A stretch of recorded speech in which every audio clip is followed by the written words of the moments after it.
सुन दाढ़ी वाले चाचा कम चमचा सुन।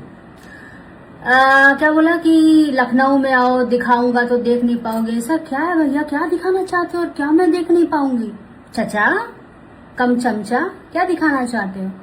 और आप जिसका नाम ले आप सॉरी और तू जिसका नाम ले रहा है ना अखिलेश चमचा, वो तो जग जाहिर है तुम्हारे भैया न जाने उनका कितना खाए हैं। हाँ बहुत खाए हैं, पूछना बताएंगे। अच्छा वो सब छोड़ो, तुमको ये पता है कि नहीं पता है? तुमको मैं याद दिलाती हूँ, तब तो तुम थे भी नहीं, तब उनके पास कोई और लोग थे, तब तो तुम थे भी नहीं। याद करो बांगू नगर का ऑफिस, जब आपकी भौजी अचानक से अटैक कर दी थी बांगू नगर ऑफिस में, भैया पकड़े गए थे किसी हीरोइन के साथ में। पता है कि नहीं पता है? अब जाने दो, मेरा भी मुंह मत खुलवाओ ना, मत खुलवाओ। चल चमचाईगिरी करो, आगे बढ़ो आगे बढ़ो।